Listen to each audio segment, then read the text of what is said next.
and welcome to tonight's event. It's a partnership, as usual, with E2E and IWG. For those of you that don't know me, my name is Shalini Kemker.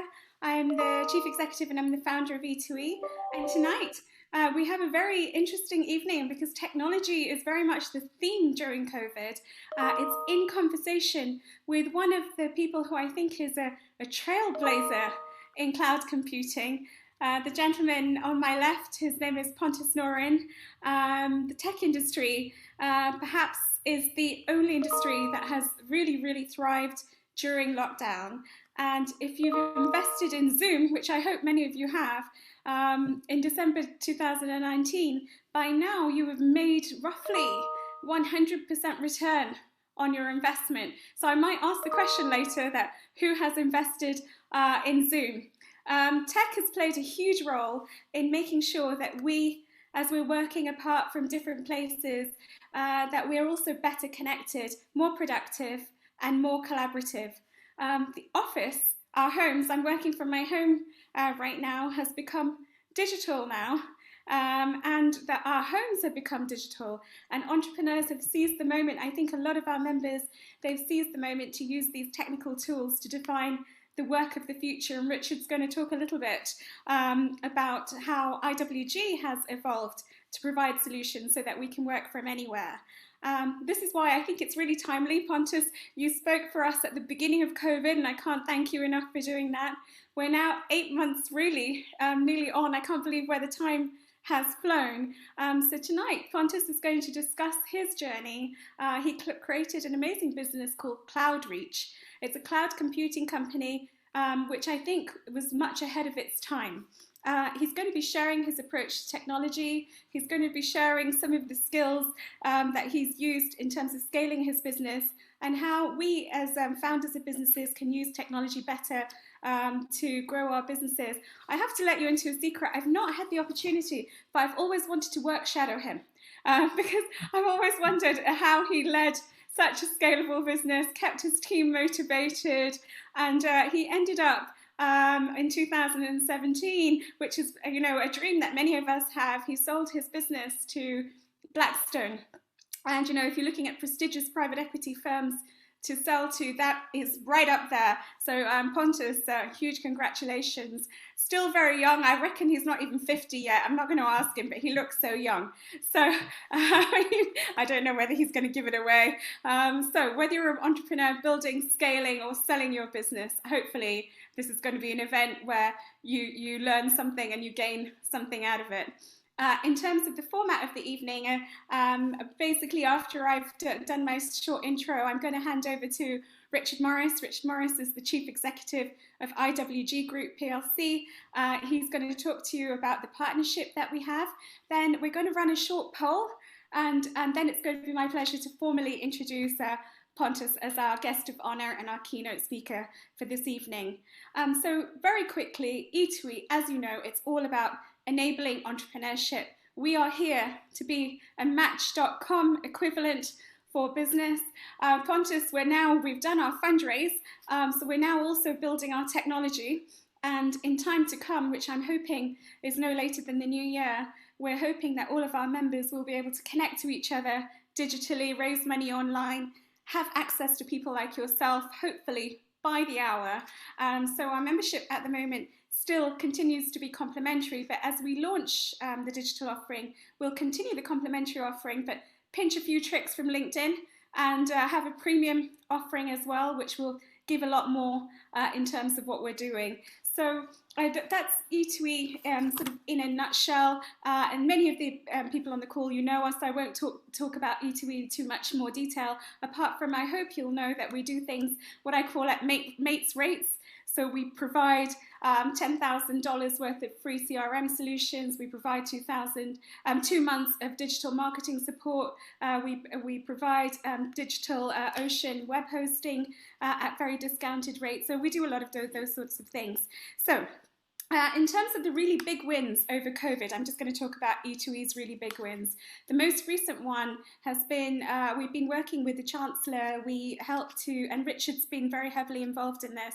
There's something called the Business Action Council. The Chancellor put forward something called the Short-Time Working Directive in his winter economic statement. So that was the policy paper that I and my subgroup put together. The Flexi Furlough we introduced, and bounce back loan. I'm pleased that that's been extended to January for some of the entrepreneurs who've not been able to access the bounce back loan. You can always talk to us and we can help you with all of that. So what I'm happy about is in pivoting our business, we've been able to support thousands of SMEs in our journey as well. But it's been tough for us. It's been tough, and I think most of the community know that, but luckily our membership stands at around 23,000 members. They contribute 213 billion to the UK economy, and they contribute 1.15 million people. Our challenge now is that we try and keep people employed. And I was on a call with the Chancellor last Tuesday, and this is his biggest thing. So we have to do whatever we can to encourage transfer of skills and to encourage people to stay employed in jobs. So hopefully that's given you a little bit of a nutshell. And one other thing I wanted to add is the election, in the US election. If you've not had a chance to hear Kamala Harris's inaugural speech, it's really worth listening to. So, you know, it's been a very interesting week. I've been watching UK politics and US politics, and it's been very interesting to see what's happened in America, and I'm hopeful that the UK can build good relationships with President Biden and Vice President Kamala Harris. Anyway, Richard, that's enough of me speaking. I'm going to hand over to you and ask you, and thank you again for the partnership, and ask you to say a few words about IWG Group. Thank you, Shalini. Good evening, ladies and gentlemen. Hope you're all well. I'm going to talk a little bit about the partnership that we have with E2E and the special benefits that we provide through that partnership in a few moments. But before doing that, I'd like to give a quick overview of who IWG are, what we do, and who we do it for. So IWG simply is International Workplace Group, and we work with millions of businesses and their people to make them more productive, more flexible in how they go about fulfilling their workspace requirements. We call that workspace as a service. It really is, as the description suggests, providing workspace in a more convenient way to businesses all around the world.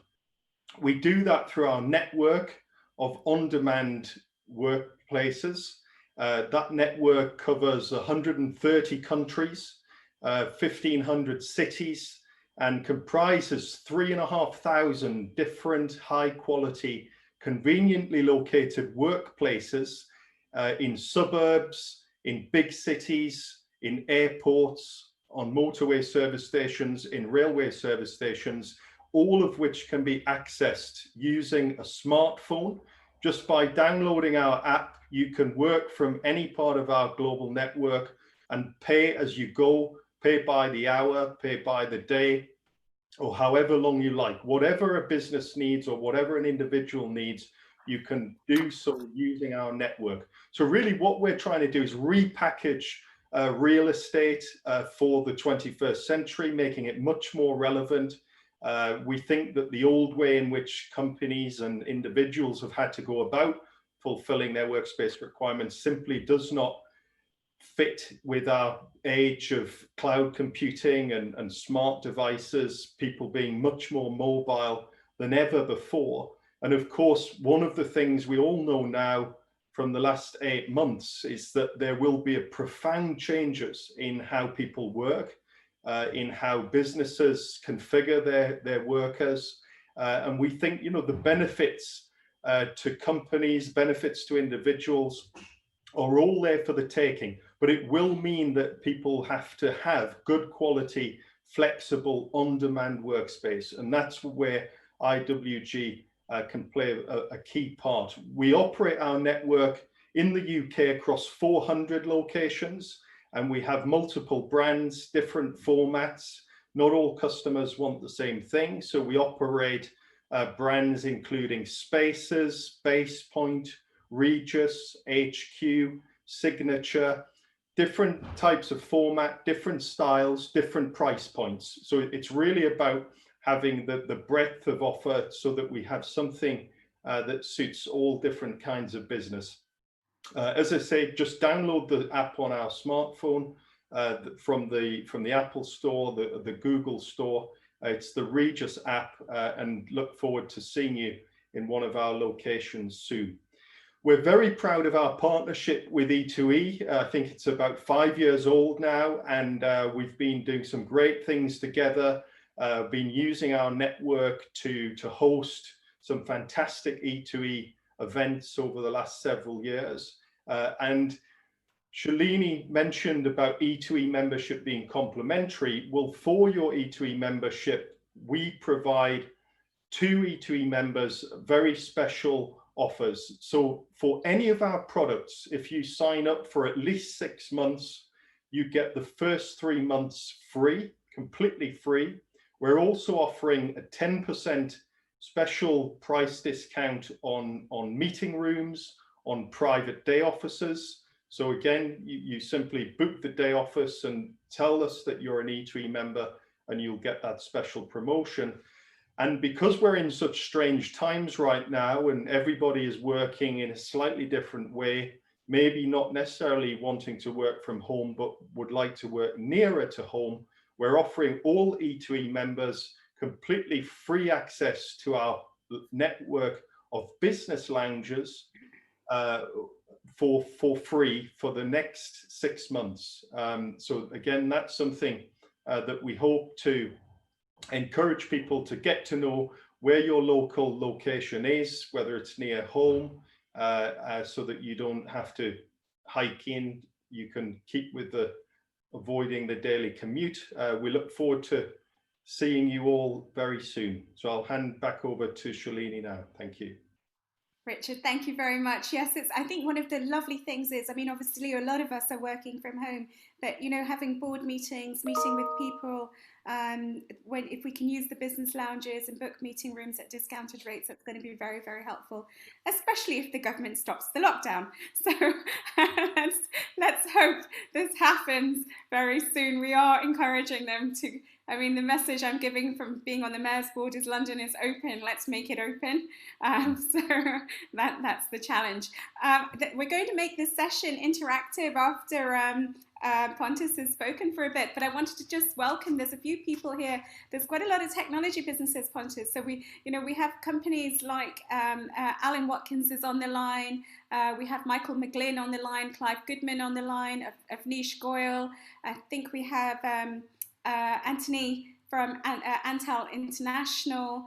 There's quite a lot of businesses, so I'm mentioning your names because Kevin Montserrat, because this is going to be a chance, Paul Excel, for you guys to please, and Prashant Jawar, we want to make this interactive, so please do start thinking about the sorts of things you'd like to discuss with Pontus, and we'll make it open after he's spoken. Before I introduce him, I'm just going to ask Stephen if you wouldn't mind to bring up the poll. We're doing a short poll. I'll just take a few minutes. Us on the panel, unfortunately, we can't answer it, Pontus, so it's just for our guests. So the first question is, I'm interested in E2E because the events are informative, I make valuable, high-quality connections, I make use of the membership benefits, none of the above. Which of the services listed below would you need the most? Business services, this is access to lawyers, accountants, consultants, receiving flexi mentoring, finding a non-exec director, meeting like-minded people, fundraising, offering your services to our members, none of the above. Which of the following services would you benefit from, really? This is the question here, is real-time market data, sales intelligence software, digital marketing, web hosting, customer relationship management software, startup and SME data intelligence, reducing your software overheads, or none of the above. Pontus, we've got lots of tech questions there, haven't we? What is your key challenge in terms of digital marketing? You don't have a skilled team. I do not have enough of a budget. I don't have a structured approach. I don't know how to leverage it effectively, or none of the above. Are you interested in structured training in digital marketing? Yes, no, or maybe. And would you benefit from discounted access to physical or virtual office packages and meeting rooms and business lounge access? If you say yes, we'll make the introduction to IWG. If you say no, we won't. We also offer, I think we are the only company in the UK at the moment offering free membership to the CBI, which normally costs a few £1,000s. If you're quick, you can get it under complimentary until we launch the paid. So it's either a yes or a no. And when do you think you might come to a physical event? This year, Q1 next year, or later than Q1 next year? So Stephen will keep that live. And I'd be grateful if you just wouldn't mind to spend a minute quickly responding to those questions. And I'm now going to just tell you, I think a lot of people know about Pontus, but it's my huge pleasure, Pontus, to introduce you as our guest of honor and our speaker for this evening. So as I mentioned earlier, he is a pioneer of the cloud native approach. Pontus Noren has been innovating and disrupting technology and in the IT space for over 20 years, which I also think is a lie because I said you were too young. Having repeatedly witnessed how much time and money has been wasted on replacing and updating aging physical IT resources, Pontus seized on the huge £1 billion opportunity opening up in the marketplace to specialize in the design and the development of cloud computing solutions. During his tenure as chief executive of Cloudreach, the company was recognized as a leader in the Gartner Magic Quadrant for hyperscale cloud managed service providers. He was ranked, and the Cloudreach was ranked in the top 25 of the Sunday Times Hiscox Tech 100 for 2 years running, and was named by the FT as one of Europe's fastest growing companies. His achievements were further recognised by the interest and subsequent acquisition of the business, as I mentioned earlier, in February 2017, where he sold it to Blackstone, and the most successful alternative investment manager in the industry. With such an amazing business achievements, I'm looking forward to hearing all about his journey. On top of that, he's got a young family, he's investing in lots of different businesses, and I believe he goes running in Hyde Park most mornings, although I've not managed to bump into you yet. So, Pontus, over to you. I wish I went running every morning in Hyde Park. I think my wife nearly does, but I try as often as I can. I did start work for Ericsson in '95, and I did complete the university degree, and I just leave it at that, and we put the H point to one side, I guess. Look, first of all, thank you very much, of course, for the invite. You know, I'm the one who should be thanking you and not the way around. And it's great to meet you all tonight. Of course, it's virtually, and hopefully in the not too distant future we can do this over a nice dinner instead. That would be lovely. I was given a few pointers, of course, by Shalini and the team, and I'm going to try and cover them and maybe stray a little bit off as well on occasion. But I guess there's no doubt today, let's say, that the advent of the proper hyperscale cloud pioneered by AWS back in 2006, 7, 8, and 9, and to a degree Salesforce as well, I guess, you know, it really changed the world in many ways. And, you know, companies like Pinterest or Airbnb, Netflix, Deliveroo, and so on, they might never have existed, quite frankly, and that's a big statement, but I think that is the case in a number of these cases without AWS being there, where you were able to start very small and pay as you grew your business for the infrastructure that you required. And I guess some people say themselves, how did they really do this, right? And we started a business in 2009, first run Google Apps, Google Workspace today, and also became a partner of Amazon Web Services in September 2009. And they barely had a partner program. That's how early we were. And I think we did it kind of a year before anyone else turned up on the scene to become a dedicated system integrator on Amazon Web Services as a platform. And to illustrate just how early we started, there were 2 of us full-time in Cloudreach at the time, and there was only 1 person working for AWS in the UK at the time. So for a short period of time, we were twice the size of Amazon Web Services, at least in the UK, which was an exciting time. But hence, it was very, very early. So how did they actually do this, you know, beyond the technology? And I know Napoleon is probably a bit of a Marmite kind of character out there. People love him or hate him, but nevertheless, during his exile in St. Helena, he said that those who changed the world never succeeded by winning over the powerful, but always by stirring the masses. The first method is a resort to intrigue and only brings limited results, but the latter is the course of genius and changes the face of the world. And if we think about that for a moment, stirring the masses, this is really what AWS did and the whole cloud movement in a way from day one. Because what they did was they worked very closely with and for engineers. And they were very focused in driving that adoption in the engineering community.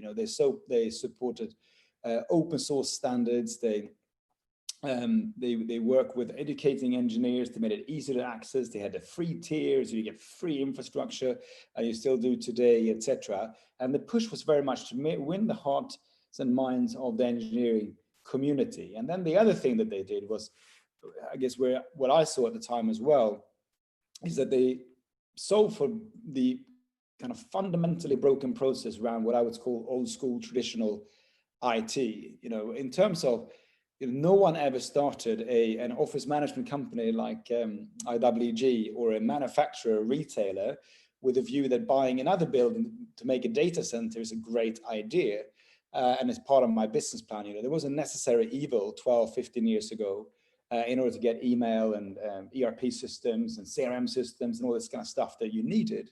And there was no other option but to do it yourself. But this was a broken process that ended up in never-ending upgrades and updates and really, really difficult to keep secure, difficult to keep integrated, and so on. And Amazon scaled at a phenomenal rate. I think they are definitely the fastest company to reach 10 billion in revenue in the history of IT. And there's a chart on that. I think Cisco took like 20 years, and so did Microsoft, and maybe someone else that took maybe 10 years, but Amazon did it within 5-6 years. Absolutely crazy. So scaling that quickly, of course, we benefited from being part of that market. And scaling a business, and how did you scale the business, Pontus? What did you guys do? Is something that gets questioned. I ask the question all the time. And there's definitely no magic formula, but I think there are a few things that applies, I think, also across industry. I'm very much involved in the software and SaaS ecosystem today. But the first point I tend to make to people is that you have to grow up, but not too quickly. So grow up, but not too quickly. What the hell do I mean by that? So we always try to think of ourselves in terms of what are we going to look like in 12 months' time? How many people do we need? What should the website look like today to make it appear as if we are 12 months older than we are in terms of how we approach it, the product we take to markets? What kind of systems do we have? In terms of the planning, and when I work with the companies I work with today, you say, okay, so you have, 5 million revenue today. You need 10 million revenue in a year's time. And so, yeah, but how are we going to get there? Do we have the pipeline, the customers? Well, if you don't plan for that, and you imagine yourself being a 10 million pound revenue company, yeah, it's a big hill to climb to double a company in size. But how many salespeople do you need? How do we go to market? Where do you want to find the opportunities to add that kind of revenue? And sometimes by just setting a target and forcing people to think about how to grow up, basically, and take the steps you need to get there. As I say to people, you'll never get there. So I'm not saying it's easy, but you have to grow up, not too quickly. So don't become too staid in your approach. Don't try and take a 100 approach to a startup in terms of processes, etc. And that's the flip side of it. I also see companies on a regular basis, they're just way too mature. You're a 25 people company, you have the most complex expense process in the world. Like, you don't need that, you need a spreadsheet, right? And these things, I guess, sound obvious maybe, but I do come across a lot of people who just overdo it as well. So it's about growing up, think ahead, plan ahead, but don't overdo it. I think the next bit, which again, in a growth environment and scaling quickly, applies more than in other settings maybe. And it's around the people side, right? So whether or not you have a service company, you have a product company, people are still at the core of it, of course. And one of the things that we did very well in the first few years is that we almost ignored experience, not completely, but we put it to one side and we hired, number one was an attitude. So why are you joining this business? What do you think about cloud computing? How do you think it's going to change the world? Why would it change the world? And we had a lot of questions that we went through first, just to figure out how much does this person want this and how open are they to change and driving this forward. And then we had a variety of different aptitude tests, depending on they were engineers and non-engineering people, etc. A series of tests we took people through just to, I guess, test general smarts. We had the business question, like you're a cinema, a local cinema. Imagine a cinema. How does a cinema make money? How do you make more money? What are the main revenue streams? We had a business question that I think there's a version of online. Again, to put people out of their comfort zone and see how people aptitude-wise can just think on their feet. I think the next thing around scaling a business, which also from experience now working with other businesses, is often where things don't quite work out. There's still a lot of business started by very clever people and clever engineers who come up with a good product, and it solves a clear problem. And too often people think that's enough. And I cannot emphasize enough that sales in the end is what drives that business. And especially people from engineering background sometimes find it difficult to maybe accept this at first, thinking salespeople are overpaid, they go up and just talk stuff, and customers should come to us anyway because we are great, we have a great product, we can present it well on the website, things should just happen. And unfortunately, that's not the case. And the other thing there is therefore that the whole thing around sales and sales thinking is not treated as a dirty word that it is to a lot of people. And one of the main reasons for that is that everyone in the business is a salesperson. And one of the companies I work with, I had a presentation at one of the kind of virtual events a few weeks back, and I could almost hear the sharp intake of breath was as everyone is a salesperson, even if you're in engineering, whatever you do, because unless you think like a salesperson, when it comes to building the product, how it takes to market, what does it mean for a customer, you're probably not going to succeed. And the other thing is we end up selling stuff all the time. You might want to pitch for a budget to expand the engineering team you're running or the marketing team you're running, or even in your home, you might pitch to your other half that you should go on holiday here and not there. So the truth is we do sell all the time, and sales is really what drives it. And most businesses that fail on that basis around sales. The last point to make, I think, around the scaling piece is that people focus a lot of time, effort, and energy on decisions around what we're going to do next. What's the strategy we're going to pursue, and all of this stuff. And that makes sense. However, I always say to people, deciding what you don't do is a lot more important than deciding what you do. And here I'm probably speaking from personal experience. Looking back, I always felt that we put too many things on our own plate, not because someone told us, but we were so excited about the opportunity, about what we had ahead of us, the customers we had, and we end up essentially overcooking what we should have done. And these decisions are really hard to make, because when you see that there's something you should do or should improve, or a customer segment you should go after because you can make money there, you're taking time away from other things. And when you sit down and really review it, you're going to have some pretty heated debates around things you want to cut out. And again, it sounds a lot easier than it is in practice, because once you're in there and you're at the coal face, you see all the opportunities ahead of you, deciding what to not do, it becomes actually really hard. Deciding what to do is actually quite easy. So the whole thing around start, stop, and continue, I didn't drive hard enough. And I certainly now, when I work with other businesses, we have a lot of conversations around this. And I guess going back to some of the points around technology as well, that I mentioned earlier, of course, today you start a business from scratch. You have everything from Aircall for telephony to Xero for accounting, a Google Workspace, of course, to AWS for infrastructure, or Pipedrive, HubSpot for CRM, to GitHub and Jira and other development tools. The tools are just fantastic, and because you can today pay a go and grow means that the amount of capital you need it's a lot less than 10, 15 years ago, or even 5, 6, 7 years ago. So I think being very clever, and again, deciding that the minimum viable tool set that you need and thinking about how they actually get stitched together, which is also a lot easier today than it used to be, is a huge opportunity. And again, I would stress, grow up and don't grow up too quickly. Also, when it comes around the tools, that today is such a plethora of stuff available. So you might end up overcomplicating your business early doors where you don't need to. A spreadsheet often goes a very long way in that regard. I think one point that I wasn't asked to talk about, but I just want to touch on, because I personally think this is such an important element of not just startups and fast growth businesses. I think any business out there can do better with taking a look at this, let's say. And there's a whole point around culture. And Ben Horowitz wrote and released a book 6 months or 12 months ago now. I think it's called What You Do Is Who You Are. And he has gone outside of the business world to look at culture and how you build culture within organizations and how you nurture culture and where it comes from.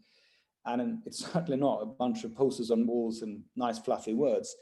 It's something a lot more intrinsic, and that leaders of an organization have a huge part to play, and hence, what you do is who you are and your behaviors as leaders.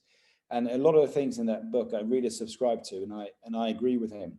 And one of the questions I get asked, and also talking to companies that are in fast growth scenarios, around the whole kind of mixed feelings about companies growing and essentially growing up. You go from 2 to 10 to 50 to 200 people.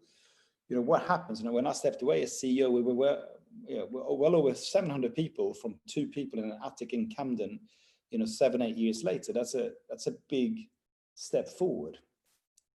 And people worry about the company that they knew and loved, will change beyond recognition in ways that we don't like it to be, right? And first of all, I don't think that this has to be the case.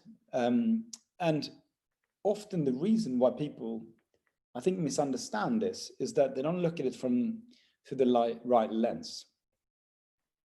And the way to prevent this also from happening, I think, is twofold. First of all, having a common set of values and beliefs is the cornerstone here, or even the platform, the foundation. And they will act as guardrails for the organization throughout. And linked to that, which is the second piece, is the culture, which certainly in my mind is extremely important that this culture evolves and improves. And without becoming too political about it, but I'm Swedish, I'm based in the UK, I've got a French wife, so I guess we're living it in a way that blending all these things together, from the clean scan design, let's say, to the good food of France. That's a very simple and maybe stupid example, but bringing stuff together, it would end up being a better outcome and a better product. And the same thing goes with culture. So blending this together in a business is important. In Cloudreach's case, we had 4 values, which were not written by my co-founder and I. It was created by the people in the business way back in 2011, and they stayed true for as long as I ran that business. And we were very slavishly addicted to these values, and they were very outcome based.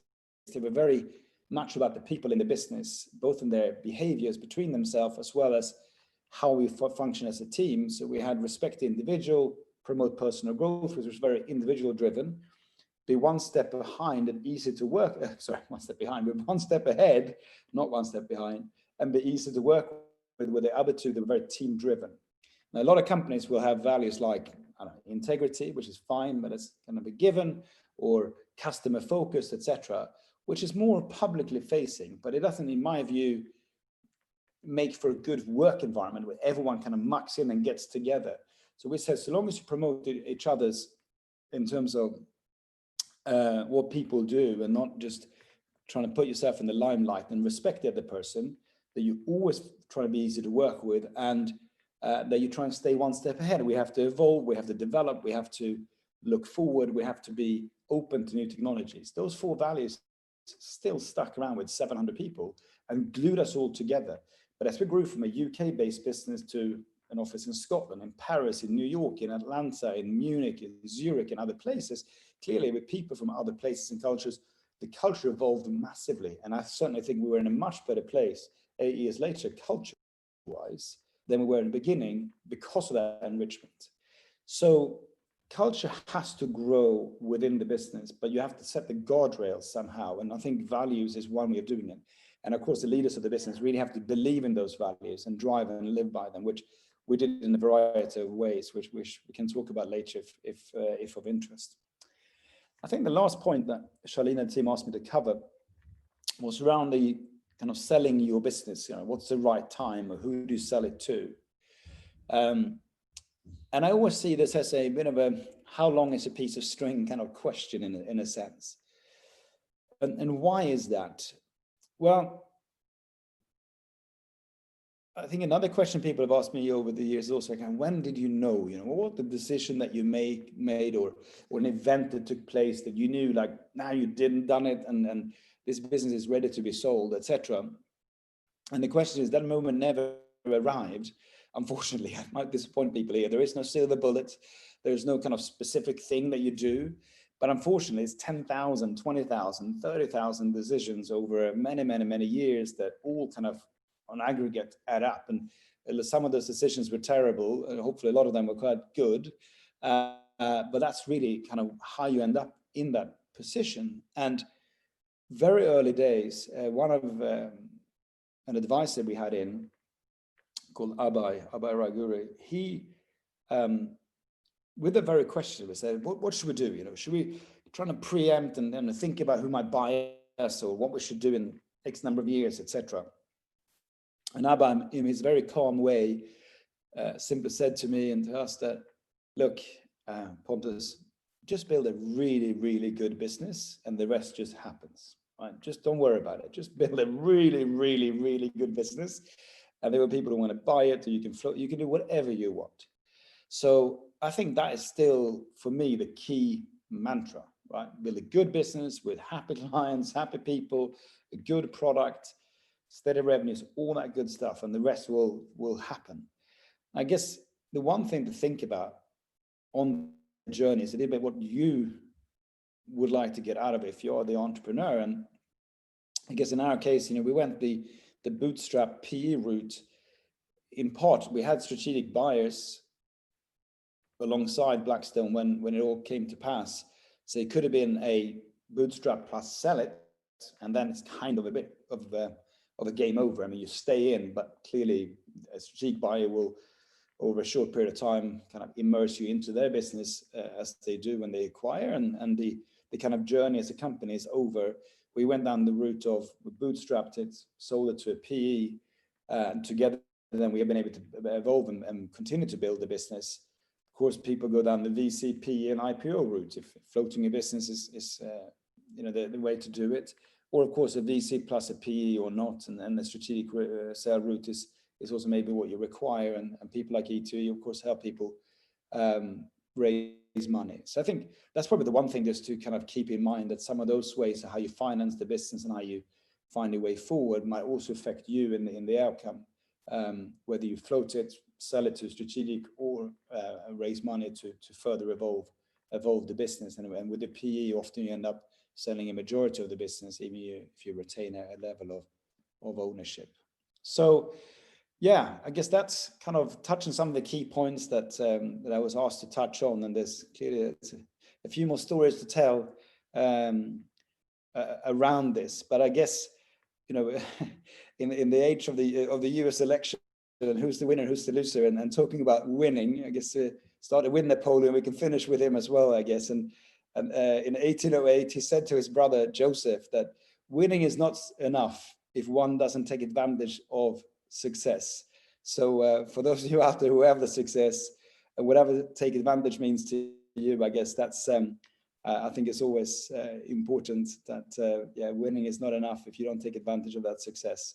I think those are quite interesting and wise words, and I have managed to take advantage of mine by getting involved in lots of other businesses, which I'm very, very happy that people have allowed me both to invest and help advise. And it's an interesting times, especially with the year we just had. But yeah, on that note, and thank you very much for listening again. Hopefully a few interesting things that you could take away from that. And yeah, I'm here now for the Q&A, but I hand over to Shalini to moderate that.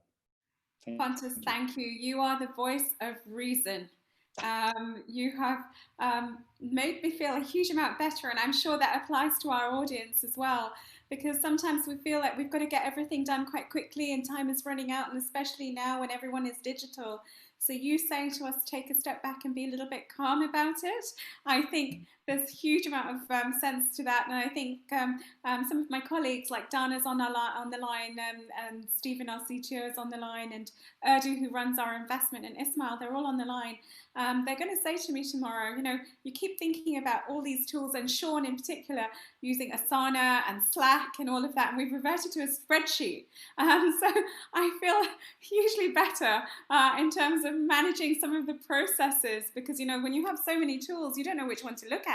So what you're saying is very, very helpful, and it's been really insightful. And I know there's lots of questions, so I'm going to kick off by asking Alan Watkins if he'd like to ask a question, and then we will move on. I'm sharing with Stephen. Michael McGlynn, I believe, has a question. Steve Naya has a question. Thaya has a question. So I will see who can come online. So we'll start with Alan Watkins. Alan, hi, lovely to see you. And you're looking incredibly well, which is fantastic to see. All the makeup. Pontus, congratulations to you. You've built a fabulous business there, which I know from a distance, but I take my hat off to you, sir, because you have done an amazing job. So congratulations. Thank you. I have to give credit to the team, and also importantly to our community. We've got so many great entrepreneurs, and when you're surrounded by people like yourself and Pontus, you just have to keep going, right? You can't stop. Correct. Well, Shalini, bless you. Actually, that comment was aimed at Pontus, but you've also done an amazing job. I know that. Oh, thank you. That's a given. I'm taking the credit.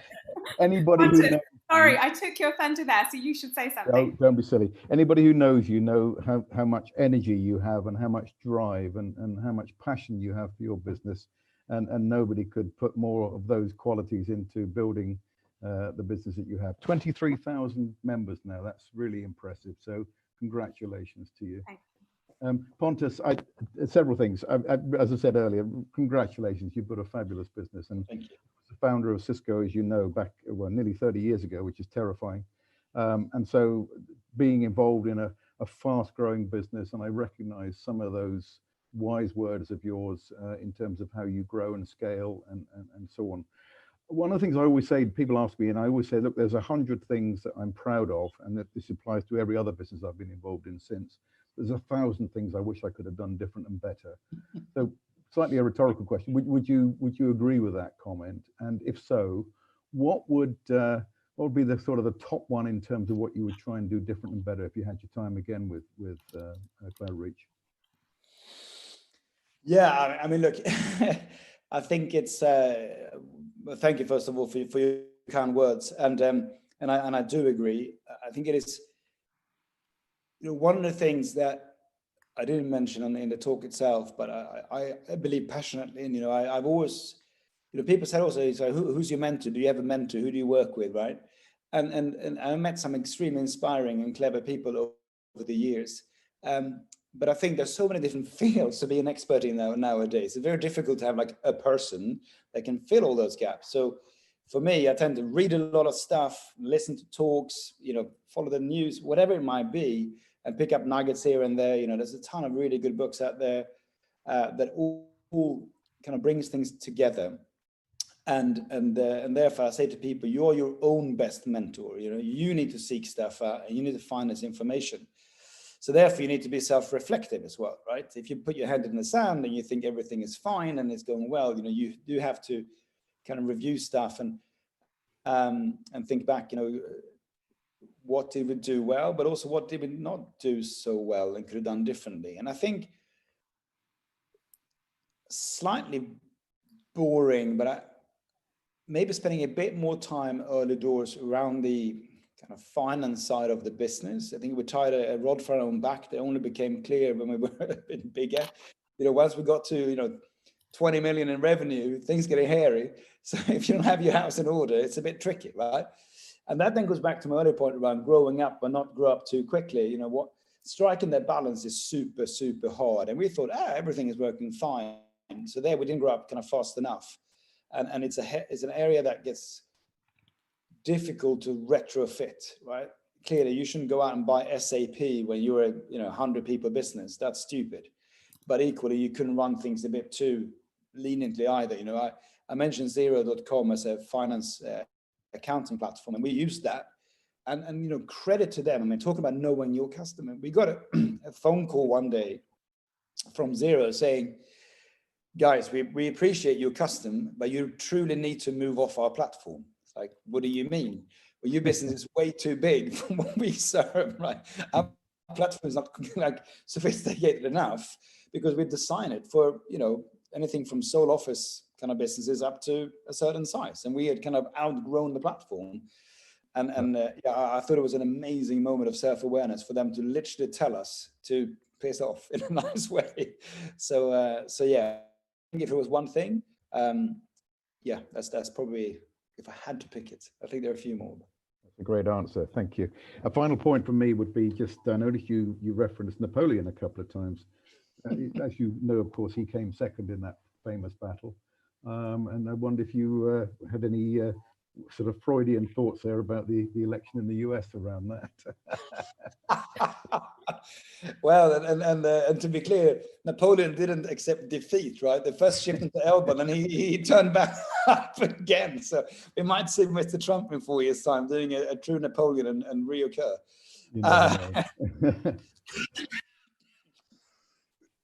Excuse me. I think what the world needs now is just some certainty, to almost at the expense of everything else, and then putting some of the politics to one side. When COVID hit 9 months ago, and I think I said it on that webinar that Charlene and team ran back in April, like most things in life, people always overstate the short-term impact and understate the long-term impact of most things, right?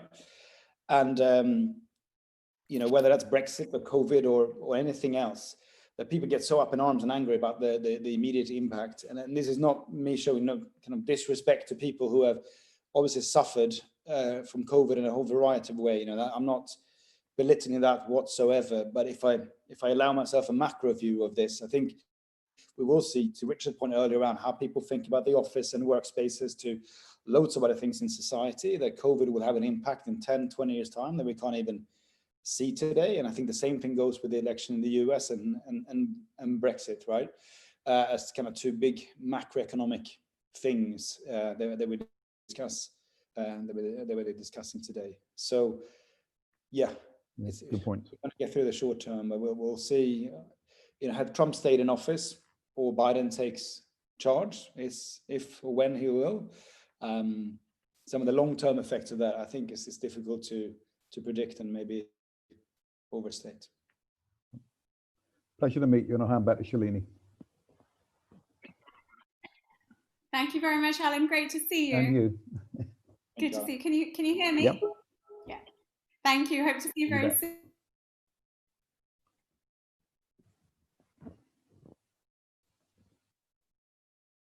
I'm going to go across now to sign up of questions coming. So we'll go across to Steve. Steve, you've kindly put quite a lot of questions in the Q&A. Thank you. Do you want to ask your question? Yep, I just got to which one of the many that I asked it dropped out of the call. Unfortunately, my call restarted and all my questions got lost. But really, probably the question I want to ask the most is, we are seeing a wave of consolidation in the cloud and DevOps market.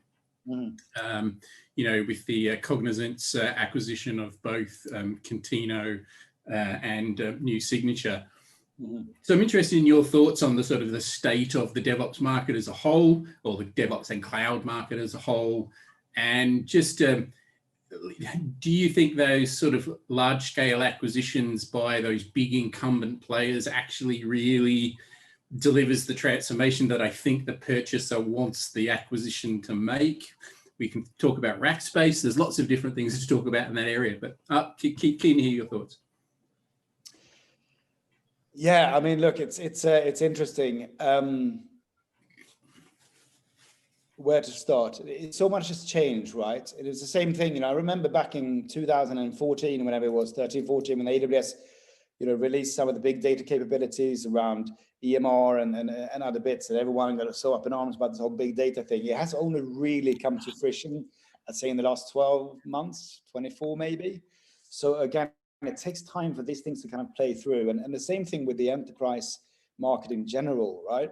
And cloud adoption. It is still very early stage. So there's so much more to come and happen for this to truly play itself out. And therefore, some of these movements with the big SIs acquiring, you know, more kind of cloud native players, I think will continue. More cloud native players will come through as well, I'm sure. And I think it's just a sign of the times that finally, you know, the enterprise market in general is really now, including the big banks, big Deutsche Bank, Google announcement this summer with Deutsche Bank that spent 100 million, whatever it was, on Google Cloud over 5 years, something along those lines, which is still, by the way, is a drop in the ocean overall with some of these banks spend on IT. I think that's the next point, right? Whatever the IT spend is in, well, 2020 is a weird year, but call it 2019. Probably about $2 to $3 billion, $1 trillion spent on IT in 2019, somewhere between 2 and 3, depending how you define IT. And the cumulative revenues of AWS, Google, and Azure is probably about 55, 60, maybe 70, something like this. Tiny, right? So we are talking today, again, if you read in any of the news sites or whatever, you're reading stuff, if you just dropped out of the sky and read it, you would have thought the entire world just runs on hyperscale cloud. Actually, 90% of IT spend is still on traditional, you know, perpetual license software maintenance and data centers, right? So clearly over the next 10 years, as I said in the beginning, I have believed from 2008, 2009, it doesn't make sense for any business to run its own data center. And I still believe that. And I still therefore believe that 70 to 80% of workloads in the fullness of time will be run in a hyperscale cloud environment. And that's a transformation that needs to happen. So clearly, other companies will be acquired. I think other players will come through. You know, Cloudreach did very well. I mean, I used to say we were some of the best plumbers of the cloud, you know, in terms of hyperscale cloud. And it was a pretty good time to be a plumber of cloud platforms back in 2014, 15, 16. There were not that many around, certainly not many of our scale and size already then. I think today, starting with Cloudreach being that generic might be a tough spot. But there will be niche players who are much more focused on certain type of workloads or whatever it might be, because the market is now so much bigger, the sub-markets will become of reasonable size too. So I think there's still plenty of opportunity for new companies coming in with a more specific set of skills to appear and flourish. Thanks very much. It's very interesting. Thank you very much, Steve. I think we're going to go across, good to see you. We're going to go across to Michael McGlynn, and then after Michael, I'm just getting the order ready here. Nick Hines, Avnish Goyal, Dimitri, and we have Godfrey. So, okay. Michael, hi, how are you doing? I'm well, Shalini. Thank you very much for giving the opportunity to speak and to meet Pontus. My question, it goes on really. I mean, I noticed during the conversation, Pontus, that you got ahead of the game by looking where the cloud was going and then moving into that, and then conquering that. I try to keep ahead of the game as well in relation to, I've got my eyes set firmly on blockchain, artificial intelligence, machine learning, and cryptocurrencies. And I was just wondering whether you have any thoughts around how do you think they would change the SME world, and how best should the SMEs start to prepare for that in relation to the changes that might happen to their business or even the commercial world in which they operate? I think, look, a lot of these technologies are, as a technology, super interesting. And on the topic of blockchain, I was talking to one of the companies I work with the other day, and one of the guys there has a history in the telecommunications space. So I said to him, "Do you remember WAP, right?" I think it was Wireless Access Protocol or something. You know, back in 2001, 2002, that was going to be the next big thing, because we can see stuff on our phones in a way that, you know, it wasn't just text-based or whatever. I couldn't even remember quite what it was supposed to do. And WAP died a very quick and a pretty quick death, in my opinion. People did some investments in it, but not too much. And so what was, you know, on paper a great technology really didn't go anywhere, right? And then the iPhone came along, and you know, Nokia's communicator back then, or whatever it was, you know, had other ways of solving that problem. So sometimes I think we tend to over-focus a bit on the technology, even if I am an engineer, you know, at heart, and my base degree was in engineering, communications, telecoms, and computer science degree. So therefore, the focus really needs to be still more on the kind of the broken processes that we might see around us. And the name escapes me now, but it's a British company that is doing a lot of interesting stuff around using machine learning to speed up insurance claims, right? So let's say if you look at the car, someone that kind of trying to claim on your car insurance, I think something like 70–80% can be pretty easily done automatically through a picture of the car, or comparing it with basically with the machine learning algorithm that they have built from scratch to figure out whether or not to process the claim literally in microseconds, right, nanoseconds, and make the decision. And 20% of claims are either in the fraudulent category or too complex for a machine learning model today. But that 80% of all the claims can be done immediately without any, you know, claims processing at all.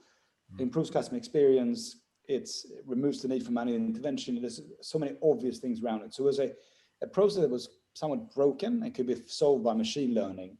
And these are the things to focus on. You know, you look around yourself, what is today potentially a broken process that could be improved? And clearly the tools you've listed provides a different tool set today that we didn't have 5 or 10 years ago. And most importantly, I mentioned Deliveroo earlier. They didn't do anything that revolutionary. Hopefully no one from Deliveroo is here. But the food delivery has been around for a long time. The initial stuff was a bit of a mobile app and a website that then connected to a bunch of restaurants. What made them unique was they used Amazon Web Services in a way that they could scale the business massively quickly, very, very cost effectively. And that was the groundbreaking piece, not the website, but the mobile app, right? That was already in play. So the same thing here, you know, take a broken process and you use some of the new tools that have been democratized by AWS and Microsoft and Google around either crypto technologies or machine learning, etc., and apply it to fix a broken process in a new way. I think that's really where the focus should be, and there will be companies coming through doing exactly what I've said. If I have an idea, I won't tell you.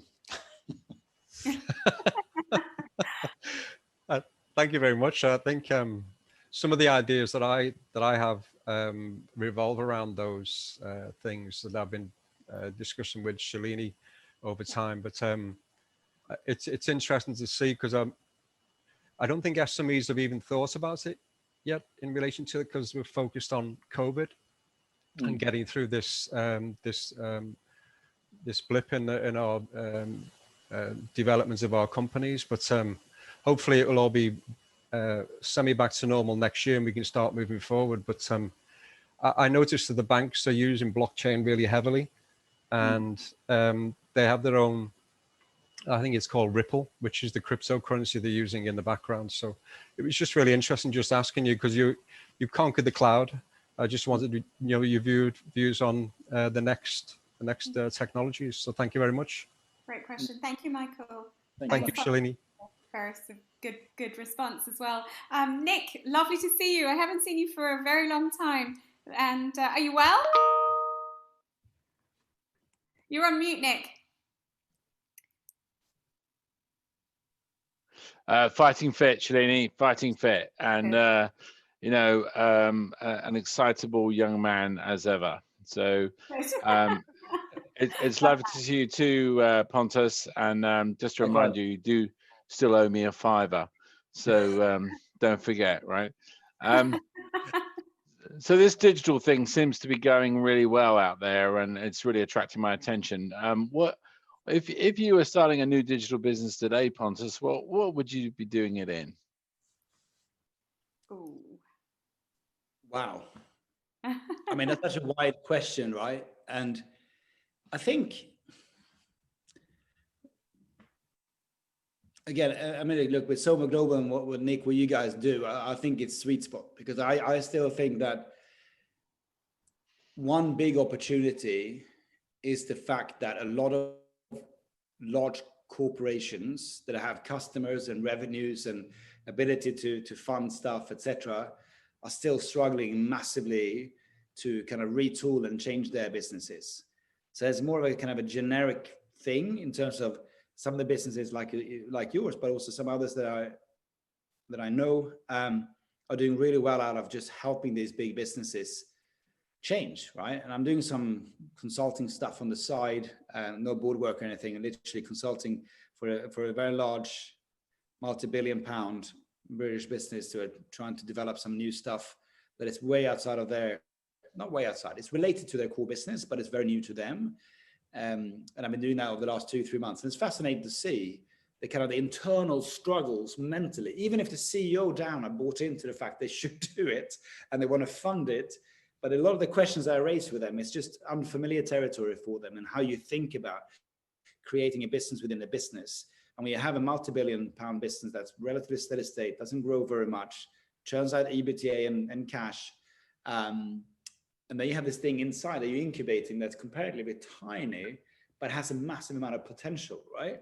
And I know this is a well-worn and example and trodden path around Blockbuster, Netflix, but it's true. You know, this is exactly, and it's not a threat to these big businesses, right? To say, oh, you guys are screwed because you're not doing this. It's true. It's just what it is, right? And the question is then how do you dare to do something that might even go against your own interest in some ways? And a Blackstone-owned business called Kronos, in the kind of people software space. Yeah, I know them. Yeah. Fascinating CEO there. And spending a bit of time with him, and they realized that the world is going from perpetual software to SaaS. And I thought, if we don't follow that trend 5-6 years ago, we are either just going to decline or we'll die, right? It's going to be one or the other, but both scenarios are pretty ugly. And a lot of people go for short-term profit, head in sand, hope for the best, and then you end up like Blockbuster. What they did is they hired a team completely different, put in a different building, gave them quite a lot of funds, and they said, kill our business. Literally take the software, the business processes, everything. You take all the IP we have, but kind of start again and build a software business. And they did that really, really quickly. And they worked really closely with the customers. And now they probably migrated almost 100%. This was probably 2 years ago. I had a conversation with him. And at that stage, they were about 80% through their customer base. They had very little churn, very, very little churn as they moved from perpetual license on-premise stuff into SaaS. But he really dared it and did it very well. It's a very impressive story. I think that's probably one space where I think there's a phenomenal amount of opportunity. I'm making notes, Pontus, all the way through. Well, I've learned from you. So you're doing it very well. So I'm sorry if I told the world about your idea, but I'm just kind of underlining the fact. I mean, clearly, as I said on the previous question Michael asked, it's like, I love coming across people like this British company I mentioned, where they have a ton of subject matter expertise in the industry they're in. That I have, this is, let's just say it's manufacturing related. I have no idea how manufacturing works on the inside. So I've learned a lot from them as well, to be clear. So they can see the broken process. They know the challenges people have on the ground.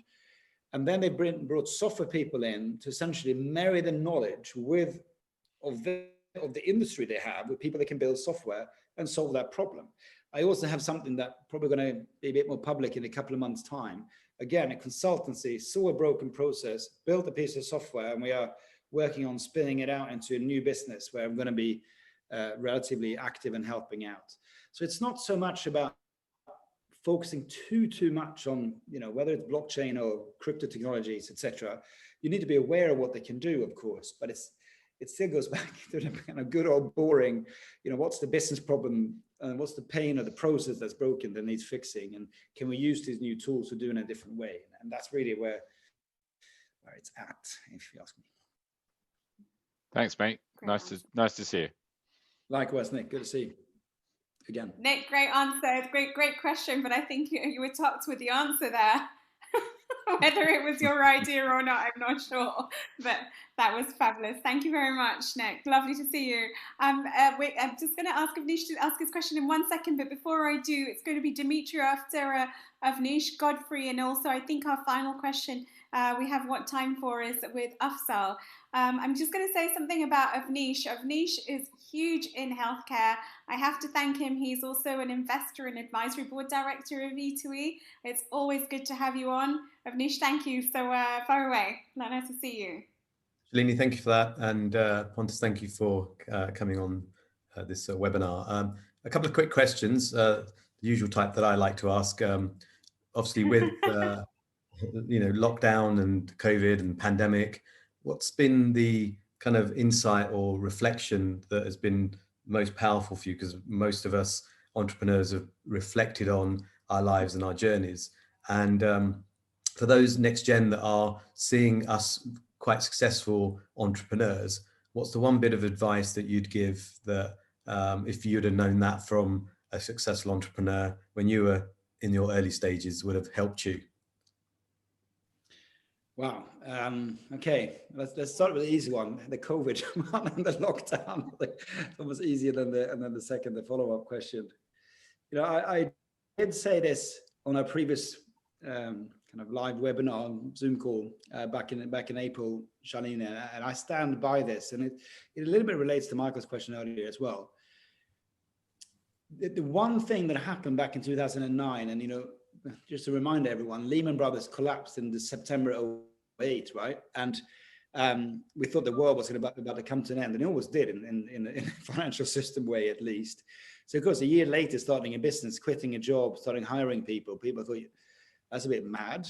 But actually, what that whole financial collapse and the aftermath did was that it started a wave of real change. Well, the internet, the dot-com boom, again, it took 10 years to really come to fruition. I'd say that it was only in 2010, 11, 12, things truly started to change, and the advent of the iPhone and Android, etc. So that kind of big change was one of the reasons, combined with arrival of Amazon, etc., that enabled our business to flourish, because people were ready and prepared and open to think, ooh, maybe it's a different way. And I think the same thing with COVID, right? For all the negative stuff that clearly happens around a disease that, again, should not be forgotten, because people and businesses and everyone does take the time to stop, reflect, think again, prepare for next time things get a bit hairy. I say to all the business I work with, this is the moment, right, when people are probably come into 2021, things stabilize, budgets are made available. They're going to think, what can we do to change? What didn't quite work out last year? When you keep winning and you have a winning team, whether it's in sport or in business, the incentive to change is pretty limited, right? But now everyone has been affected one way or another. So I think propensity to change is going to be high over the next 2-3 years. And that's, for me, the reflection on COVID, right? It can only get better from here, so to speak. It's been a pretty torrid year in many different ways. So I think that's the I think one of my main takeaways, and I'm sticking by what I said in April. I'm not changing my story. I think that's still very true.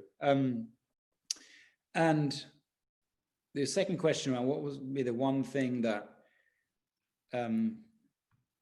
that I'd say that someone said or wish had said. Someone did say it pretty early on. I mean, we're probably somewhere in the £4 million revenue mark, maybe 3-4 million and 30-40 people.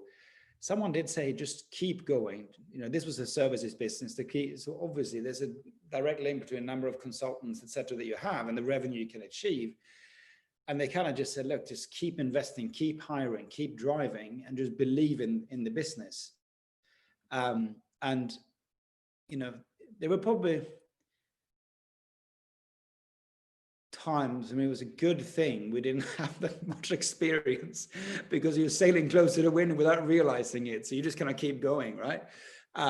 So in some ways, being a first-time entrepreneur is a good thing, not knowing too much.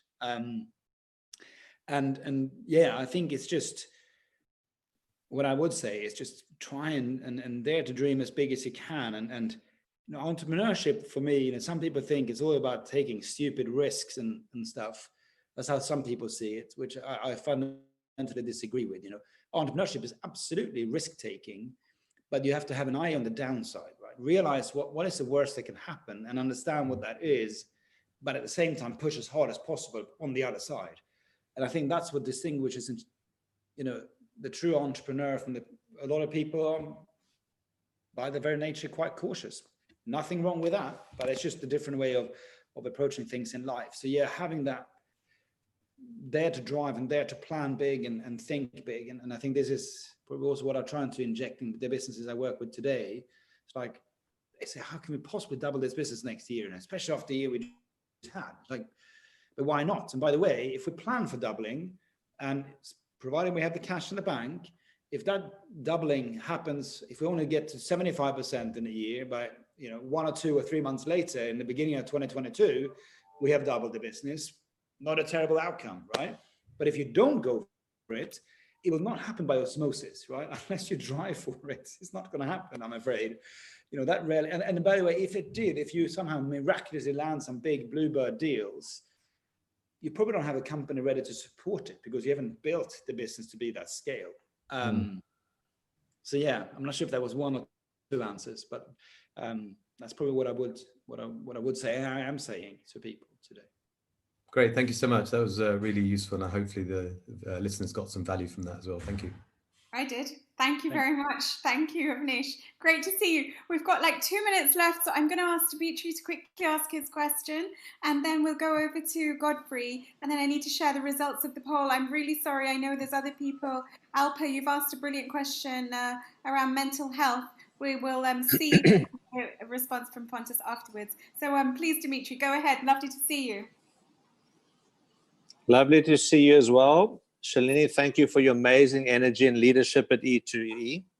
I'm going to blend technology and physical products. So I'm here in Cape Town, South Africa, and I'm enjoying some wine. I'm looking forward to the physical meetings we have in the future after COVID. Hello, Pontus. Very good to meet you. It was quite interesting to see how you, from the IT world specifically, and you've actually placed emphasis on the importance of value, culture, and attitude for people.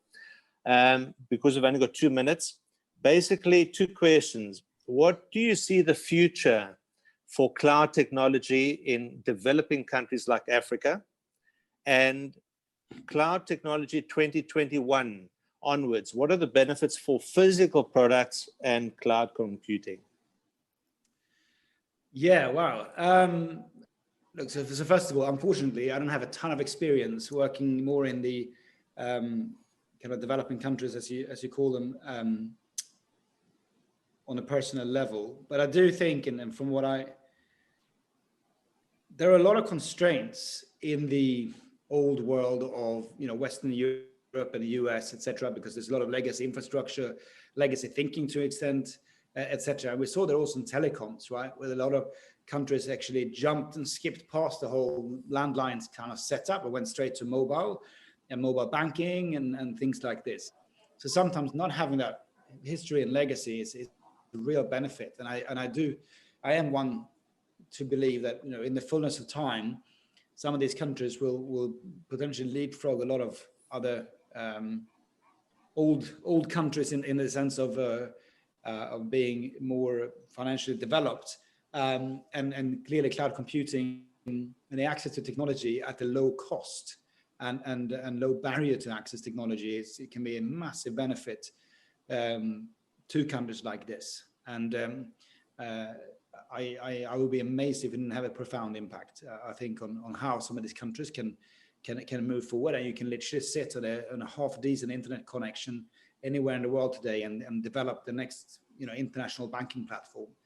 10 years ago, you would have thought you were crazy for someone making that statement. Today, it's totally true, right?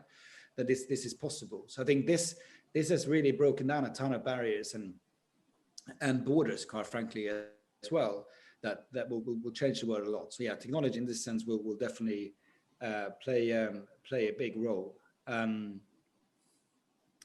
And as for your second question, if I just paraphrase, so what cloud technology in 2021, you said? Can you just repeat it one more time? Onward, cloud technology onwards in 2021, how would it blend with physical products and cloud technology? How can those be beneficial? Yeah, I think this is an interesting point, right? We've talked a lot about IoT and connected devices and all of this, right? And it's been a slow, quiet revolution. I mean, someone said if you buy a new Audi today or whatever car of choice, they have like 50 SIM cards in one car because of all the telemetry and data collected around the car that people use to develop the cars, to find the car if you break down, etc. So in many ways, this is already a reality today, even if we don't know it. And this spills over into the area around privacy, right? And also how, we are sharing a lot more data about ourselves than we have any clue of what we are doing. And I think it's a topic that over the next 2-3 years is going to be massive, as nothing really bad has happened. Normally something really bad has to happen for people to really pay attention. I think nothing really bad has happened around privacy yet. But when it does, this is going to become a huge point. So clearly, the availability, the ability to develop things around physical internet and connected devices and the collection of data around those devices is big, right? And again, it's like Singapore, which is relatively new and modern in terms of the way it's shaping today and what government there is doing, and GovTech around building a smart city is, for many people, kind of the ultimate kind of utopian vision around how smart a smart city can become in the future. Building that in London, on 2,000 years of clay and buildings, right, that we have here, is going to be quite tricky. So a lot of those developing nations with younger cities can do a lot of these things really, really cleverly. And one of the companies I'm involved with, Geospot, have this extreme scale geospatial database that we are talking to and working with some of these smart cities. I think it's going to be something really interesting stuff that affects also the stuff around climate and traffic and traffic patterns. There's a lot to come basically in this space. We're early days, but I think it's worth remembering there's still a lot of data today being connected, devices connected and data collected around the physical internet. Great, thank you very much. Thank you very much. Hopefully that answers your question. Thank you very much. Dimitri, we're going to join you in South Africa, hopefully at some point, for that glass of wine. Most welcome. Thank you. Well, this is over. I have a glass of wine too, but I didn't have it during or before. That's good. I'm sorry, we're kind of a bit over time. I hope everybody doesn't mind. We'll just run for 2 more minutes. Godfrey, you've got a question, so I'm going to ask you. And I know Afzal is keen to ask the questions. I don't know if we've got one more question time, but let's go to Godfrey, and then I need to share the results of the poll, Stephen. Thank you, Shalini. Thanks for the opportunity to speak to you, Pontus, and thanks for your discussion. I'm leading a company of 40 people, started recently, and we're just about to set our company values. So what you said to me about values resonated. So 2 quick questions. The first was, can you list again the 4 values from your time at Cloud Call? Yeah, so the values were respect the individual and individuality. A second value was promote personal growth. The third one was to be easy to work with. And the last one step ahead. Okay. And the important thing to point out is that we literally put so my co-founder and I sat down and we did our own 5 values independently, and then we compared them and they were almost identical. We were like, wow, that's freaky. And then we looked at them and we thought, man, that is uninspirational, because the values were like customer focused, careful with cash, stuff like this. And we thought, who on earth want to work for a company with those values? No one. So we thought, why should we? This should be about the people of the business as opposed to the outcome the business is looking to achieve necessarily. So we put the 10 people, whatever we have at the time, in the room and said, you guys work it out. And they came back with, Post-it notes, about 60 of them. They were essentially grouped in, they were all similar-ish in areas, grouped into 4 areas, and distilling that down eventually became the 4 values. So I guess I'm pushing it a tiny bit saying they defined them, but they did. They inspired the 4 values. And in the end, they were, to make them succinct and memorable, we did write them down, but everyone agreed and subscribed to them. And you mentioned that the senior leaders needed to abide by those values. What was the trick to make the senior leadership live and breathe them? You touched on that as well. I mean, first of all, the fact that they came from within the business were super important, as opposed to some kind of a top-down, here's what you guys should believe in. That rarely works in my view. Mm-hmm. The second thing, I mean, there was a number of things we did. Every year we had an annual review of everyone in the business, including myself and my co-founder and senior leaders. And super simple. Tell us 3 things you did really well in the last year. And it was a 360 review. 2 things that this person could improve on or did badly. And then they had to rank on a scale for the 4 values. So how much are you respecting the individual? A lot, not very much, not at all. 1 step ahead was, are you 1 step behind? On par, 1 step ahead, 2 steps ahead. So we had a bit of fun as well around this. Mm-hmm. But everyone got graded on them, and we took this super seriously, and we talked about it in front of the business as well. If we made some decisions that were tricky, we might refer to a value every year, and eventually we ended up doing it quarterly. We basically had people, we gathered the leaders from the business and said, who do we think are the people who have demonstrated living by these values the most? So you had the value awards, and it was very prestigious, and we ran it like an Oscars. If you have 100 people in the business, for each value, we had maybe say 4 nominations. So there was 16 people out of 100 got mentioned on stage, which makes people feel good, and it's free, it's cheap to do this, and so people feel really good about it.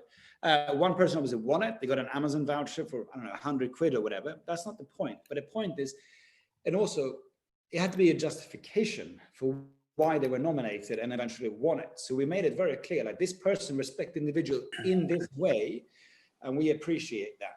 So, and there were other things too, but it was a huge amount of focus around this. Hence the whole designed by some outside ad agency, and then lots of fancy posters and stuff. In my view, doesn't work. And then you have to reinforce it all the time. We had the posters, but we took the mickey a bit. So everyone in the industry back then used a cloud for anything to do with cloud computing. And we refused to do that for external branding. We created an internal brand, which was all around this, the 4 values. And we used that in all communications. We even had it, the design agent came up with a respect the individual, was a picture of a naked man, hold on, that kind of jumped into the sky, but you saw him from behind, so you saw his butt and whatever, and jumped into a cloud, right? So respect the individual, however crazy they might be. And we had that on mugs in the office, right? Along with the other 4 values. So it's also about being a bit lighthearted around it. And I think you do need the posters and the mugs and things, but it's not enough, right? You have to drive it through in many other ways. And also in the recruitment process, we had a clouded panel, so a set of individuals who we thought represented the values, but not from the team recruiting. We're part of the process to kind of assess the cultural fit of this person, right? So we don't care about your sexual orientation or religion or no religion or where you, whatever, couldn't care less. But the 4 values we care about a lot. So we're going to measure that as you come into the business.